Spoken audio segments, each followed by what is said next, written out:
সন্তানের ছিন্ন ভিন্ন দেহ বুকে নিয়ে বাবা মায়ের এমন আহাজারি এখন গাজার প্রতিদিনের চিত্র। এমন এক একটি দেহ বিশ্বের কাছে এক একটি সংখ্যা মাত্র। সেই সংখ্যাদের আর কেউ মনে রাখে না। গেল 2 বছর ধরে ফিলিস্তিন ছিল যেন এক ভুলে যাওয়া নাম।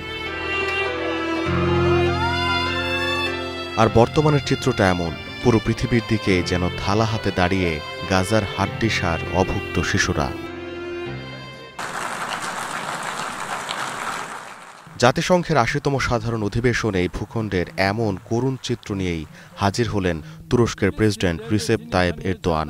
গাজার বাবা মায়েরা কিভাবে প্রতিদিন সন্তানের জানাজায় হাজির হচ্ছে, প্রশ্ন তুর্কি প্রেসিডেন্টের। আমেরিকা বা ইউরোপে, পৃথিবীর যে কোনো জায়গায় যখন একটা ছোট গোলাপের কাঁটা কোনো শিশুকে আঘাত করে, পিতামাতার হৃদয় ভেঙে যায়। কিন্তু গাজায় শিশুদের হাত পা কেটে ফেলা হচ্ছে অ্যানেস্থেশিয়া ছাড়াই। দুঃখের সাথে বলতে হচ্ছে, এটি মানবতার সবচেয়ে নিচু স্তর। মানব সভ্যতার ইতিহাসে শতাব্দীতে এমন রক্তপিপাসা দেখা যায়নি।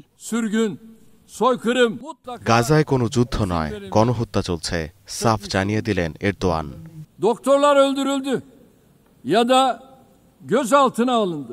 গাজায় কোনো যুদ্ধ চলছে না, এটি দুপক্ষের লড়াই নয়। গাজায় একদিকে আছে একটি নিয়মিত সেনাবাহিনী যারা আধুনিক ও ভয়ঙ্কর অস্ত্রশস্ত্রে সজ্জিত, অন্যদিকে নিরীহ বেসামরিক মানুষ, শিশু যারা সম্পূর্ণ নিরপরাধ। এই লড়াই কোনো সন্ত্রাসবাদের বিরুদ্ধে নয়, এটা দখলদারিত্ব, নির্বাসন, গণহত্যা। ৭ অক্টোবরের ঘটনাকে অজুহাত হিসেবে ব্যবহার করে এটা বাস্তবায়ন করা হচ্ছে। মঙ্গলবার জাতিসংঘের সাধারণ অধিবেশনের প্রথম দিনে আলোচনার কেন্দ্রে ছিল ফিলিস্তিনের স্বীকৃতি ও গাজা। মুসলিম নেতারা ছাড়াও পশ্চিমা বিশ্বের রাষ্ট্র ও সরকার প্রধানরাও গাজাবাসীর বহুমুখী দুর্দশার কথা স্বীকার করতে বাধ্য হন। সবার কণ্ঠে উঠে আসে স্থায়ী যুদ্ধবিরতি আর 2 রাষ্ট্রভিত্তিক সমাধানের তাগিদ। গোলাম কিবরিয়া, স্টার নিউজ।